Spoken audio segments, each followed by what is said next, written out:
What's going on, you beautiful people? So in this video, we are going to be talking a little bit about, I just want to talk with you guys about it. We can chill. Let me know what y'all think about it. Being able to allow God to change our heart. Being able to truly believe that God can change our heart. And what do I mean by that? So a lot of the times, there's times where you might be feeling like you got something in your heart and it's just like, why am I thinking about this stuff? Why am I feeling this way? Why am I so upset? Why is this person getting so angry? Why do I have this lust in my heart? Why do I have these things going on?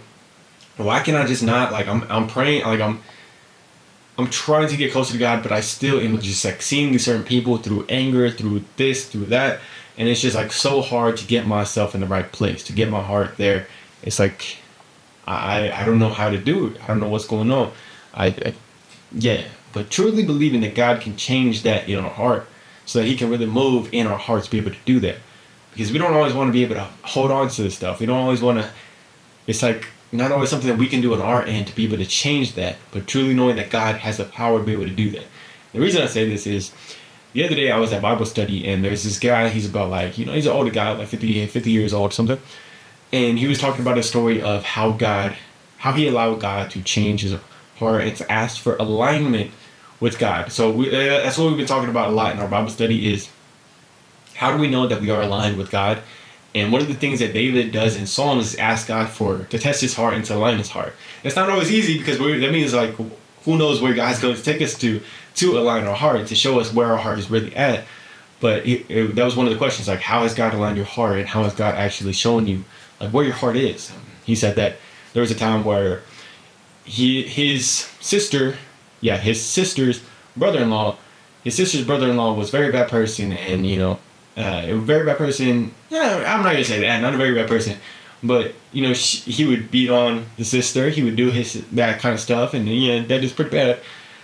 But then basically, the sister asked him to go take the brother-in-law away, like get him out the house one day. He goes over there to the house.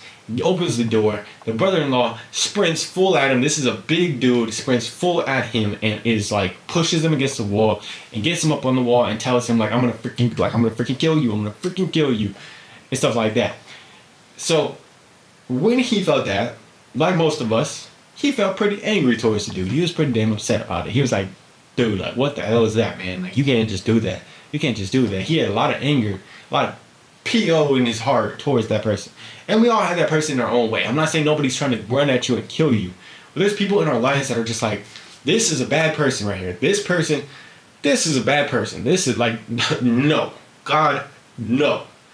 No.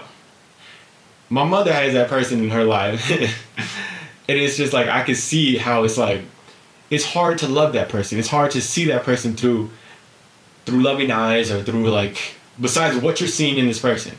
My mother literally compared the person at her work to John Wayne Gacy, who, if you don't know, is a freaking serial killer. And she's like, this person has a lot of narcissistic tendencies, and when I watched the John Wayne Gacy thing, I saw her in him. And it was the funniest thing, because, like, that's how you know it's pretty damn bad. Of course, this person's pretty damn bad. And I knew that it was, like, affecting her. So it's like, with a person like that, how do we, get to the point where we can actually, like, be able to see them through a different lens? Because a concept that I've heard about is the measure of how, like, where we're at as a Christian, not if we're a good or bad Christian, but, like, how much we are reflecting Christ is not how much we love Christ, because of course, we want to love Christ, but how much we love our Judas, how much we love the person that is the hardest to love. It's easy to love Christ, he's an amazing person, but the person that Jesus loved also is Judas. He washed his feet, he did all that stuff for Judas. So if we can love our Judas, y'all have your own Judas in your life, the person that's very hard to love, the person that makes it very difficult. That would mean that, for one, we are healing that part of us on ourselves. Because when this dude got mad about the brother-in-law, he was holding on to that. He said, like, he went the rest of the week just thinking about it. Like, it was just, like, so hard for him because it's in there. And I know my mom thinks about this girl, it's in there for her too. Like, she's thinking about her and she's upset, she gets angry. And we all had that person in our life, man. With my girlfriend, man. Like, sometimes in our early stages of our relationship, she would do something that gets me upset, and I would hold on to that. I was like, I can't enjoy stuff as much. I'm a little annoyed. Now I'm carrying this. Oh my gosh. It's like this big backpack that we're carrying. So what he said that he did during this time is he actually started to ask God to allow him to see through his eyes, see this man through God's eyes, see him how God sees him, to like be able to just really be encapsulate that from his heart, be able to see, like have the heart for this guy that God has, because we know that God has an everlasting love for every single one of us. So he said that somehow miraculously it just like changed and it shifted something in his heart, in his mind, and he started to be like have this love and compassion for this dude. And the next time he went to go see this dude, all of a sudden he goes right over to him and he's like, "Hey man, what's going on, man? It's good to see you, man. Like it's real good to see you, man." You know, so he had this completely different approach. And not only did it help, I'm sure, that guy, but it also helped him heal that on himself and be able to love him despite anything that he was doing. And if we want to be able to heal that in ourselves, and we want to be able to heal and be able to see people through that, we can ask God to change our heart. Ask God to change our heart and continue to move day by day to try to see how God is seeing, which means go into our Bible if we can, being able to just have that compassion, have that love. I wrote a sticky note. I had a sticky note on my mirror where it literally says, did my love for people today reflect God's love? How God wants me to love people, how God wants me to love people, or how I want to be loving in God, you know? Because if we are able to reflect, the more that we love other people, the more that we have this overflowing love for people, the more that it actually means that we're building a close connection with God, because we understand how much he actually loves us, how much he actually cares for us and stuff like that.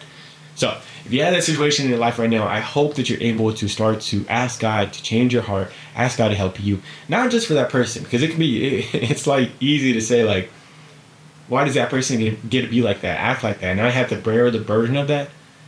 And it's like, I don't even want to do no work towards it, because like that's not fair. That's not fair at all. But in reality, it's actually just healing yourself. It's actually just healing that burden that you're having to carry. And it's very much worth the effort to try to go towards that and try to fix that, because that person may never change, but trying to heal it on our side so we don't have to deal with it. I love you guys. Hope you have an amazing one today. Let me know who's your Judas right now. Let me know how you're. You don't have to tell me their specific name, but how's your relationship with them right now? I love you guys, and also keep me updated on that. I love you guys. Peace.